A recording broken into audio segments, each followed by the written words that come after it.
2024 সালের জুলাই অভ্যুত্থানের পর রাষ্ট্র সংস্কারের ঐতিহাসিক প্রক্রিয়ার প্রতীক হয়ে উঠেছে জুলাই সনদ। কিন্তু স্বাক্ষর অনুষ্ঠানের আগ মুহূর্তে সবচেয়ে কঠোর অবস্থান নিয়েছে আন্দোলনের গুরুত্বপূর্ণ অংশীদার জাতীয় নাগরিক পার্টি তথা এনসিপি।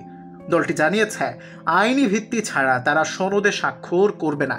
এই অবস্থান শুধু একটি দলীয় সিদ্ধান্ত নয়, এটি পুরো রাজনৈতিক প্রক্রিয়াকেই অনিশ্চয়তার মুখে ঠেলে দিতে পারে। বিশ্লেষকদের মতে এনসিপির অনুপস্থিতিতে সনদটি জাতীয় ঐক্যমত্য নয়, আংশিক ঐক্যমত্যের দলিল হিসেবে বিবেচিত হবে।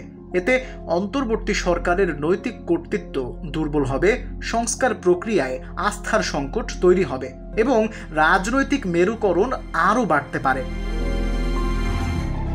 নর্থ সাউথ ইউনিভার্সিটির অধ্যাপক বুলবুল সিদ্দিকীর ভাষায়, সনদ ব্যর্থ হলে আসন্ন জাতীয় নির্বাচনও প্রশ্নবিদ্ধ হতে পারে। ইতিহাস বলছে, গুরুত্বপূর্ণ চুক্তিতে অংশ না নেয়ার ঘটনা অনেক সময় গভীর রাজনৈতিক সংকট তৈরি করেছে।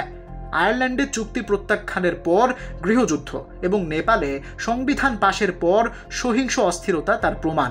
বাংলাদেশেও জুলাই সনদে এনসিপির অনুপস্থিতি আন্দোলনকারীদের মধ্যে আস্থাহীনতা বাড়াতে পারে, তৈরি হতে পারে নতুন রাজনৈতিক বাস্তবতা। অন্যদিকে বিএনপি ও জামায়াত সহ অন্যান্য দল সনদে স্বাক্ষর করে নিজেদের গণতান্ত্রিক অবস্থান জোরালো করেছে।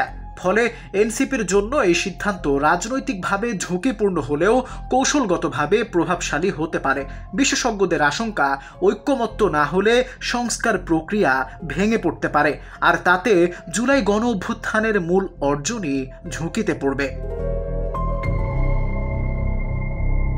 আল মাহমুদ, চ্যানেল 18, ঢাকা।